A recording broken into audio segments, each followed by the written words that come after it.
based on their race, language, job, or location. Armando Godino with the Los Angeles Workers Center Network. We will fight the systemic discrimination this conservative majority has unleashed.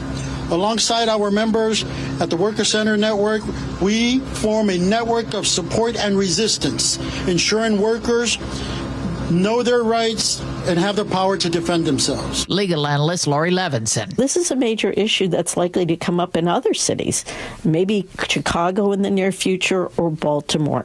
So it's not a good sign for those who are seeking to stop the administration from bringing in ICE and maybe even the National Guard to do these full types of raids. An immigration attorney says many of the South Korean workers detained in a raid on a Georgia Hyundai plant were brought in for highly specialized work that Americans aren't trained for. Another legal victory for the administration today. An appeals court ruled states cannot sue over fired federal workers. Matt Piper has that. In a 2-1 ruling, the appeals court says states do not have the standing to sue the Trump administration's mass termination of probationary employees. It says they only have standing to challenge the process by which the government has engaged in mass firings. In March, 19 states and Washington, D.C. sued federal agencies alleging the terminations were unlawful and never gave 30 to 60 days advance notice. The court also notes the harm was done to people, not states, none of whom are parties in the suit. Defense Secretary Pete Hegseth paid a surprise visit to Puerto Rico today after more fighter jets were ordered deployed there for operations targeting drug cartels. Venezuela's president ordered troops to coastal areas to do the same. CBS's Charlie Daggett at the Pentagon. 25,000 troops to border regions, which is a bit nefarious in itself, to show a willingness to curtail drug trafficking or a show of force. President Trump today hailed a decision by West Point to cancel a ceremony honoring Band of Brothers and Saving Private Ryan star Tom Hanks. The Academy's Alumni Association was to honor him later this month, but the event was abruptly called off. Retired Rear Admiral Mark Montgomery. Clearly, he has been a great contributor to the United States military. He was an obviously qualified recipient for this award from the Alumni Association, and it's disappointing that they pulled the rug out from underneath this event. On Wall Street today, stocks finished higher, the Dow up 114 points. This is CBS News. Think O'Reilly Auto Parts for all your car care needs. Get the parts and service you need fast from the professional parts people at O'Reilly Auto Parts. An arsenal of guns seized from a 13-year-old. That's coming up after Nate Connors at the real-time traffic desk. Thanks, Aaron. We're looking pretty good out there. This report brought to you by AAA. Southbound 167 in the south end is getting heavy between Algona and Sumner. Renton to Puyallup, though, is a 40-minute trip. It's 25 minutes from Auburn into Puyallup. Federal to Tacoma, I plan on 15 to 20 minutes. It's getting crowded between Highway 18 through that Fife curve. If you're continuing into Olympia, Tacoma to Olympia, looking good at just 40 minutes. Not much of a backup there through JBLM. There are scattered backups between Lacey and Olympia. Seattle to Federal Way is a 40-minute commute. Your backup starts at Interurban Avenue. Linwood to Seattle pushing a half hour. You're looking good until you reach about Lake City Way, and then from there it's slow in the downtown. Bellevue to Renton, 25 minutes. It's thick through Factoria. AAA Washington membership unlocks epic roadside rescues, hundreds of local perks and discounts, travel and insurance expertise. Join today. KIRO Newsradio Real-Time Traffic. I'm Nate Connors. KIRO News Radio 97.3 FM Northwest News. Now, the latest from KIRO News Radio and mynorthwest.com. Good afternoon. I'm Aaron Granello. Deputies believe they stopped a 13-year-old boy from carrying out a mass attack. SWAT team arrested that boy at his Parkland home where they found a stockpile of guns and ammunition.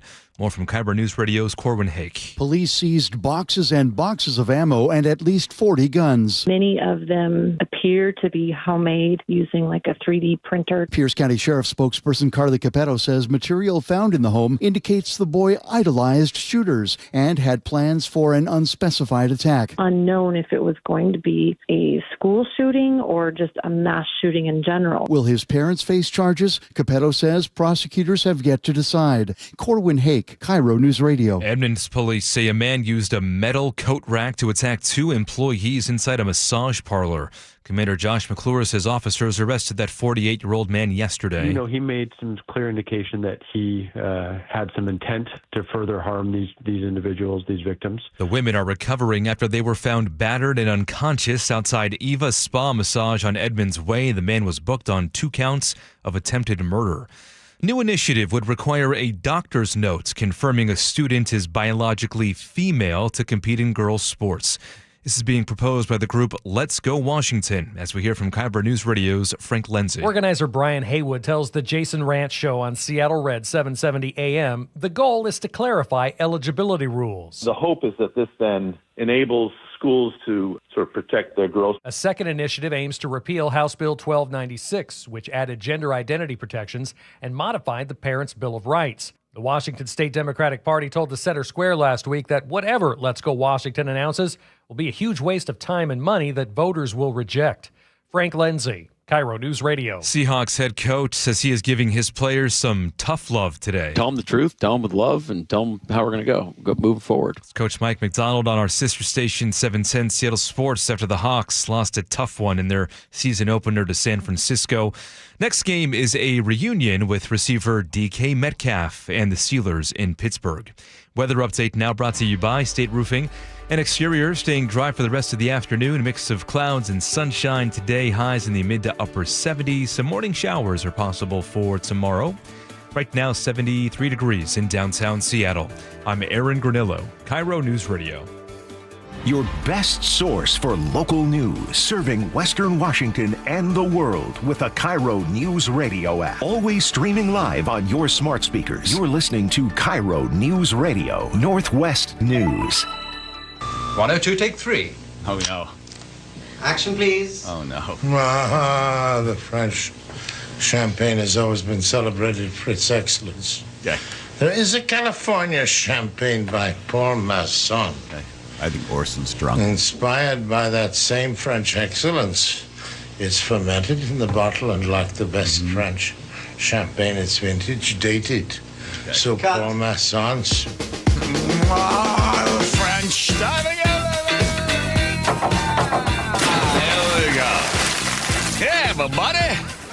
Everybody. John Curley Show. Those of you on YouTube, hello, everybody out there. You can tell I'm sincere because I got my eyebrow up. Hello. Thank you. Oh, no, you too, Teeny.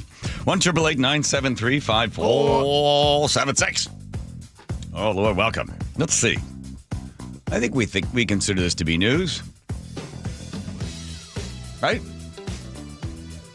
This Our we're show? about to do right here? Yes. Right here. All right. I was thinking I'm going to make it through this whole thing without crying. Mark my words. And those of you that are like, why does it all have to be sad? It's not to be sad. But Joe's always like, hey, tell us about what you did, what your weekend was like and stuff. So I'm just trying to have a good weekend. Good. A sad one. Plus, this guy needs a fig leaf. I'll leave it at that. And then the furious debate over which city there's first, second, and third. There's not even a spot on the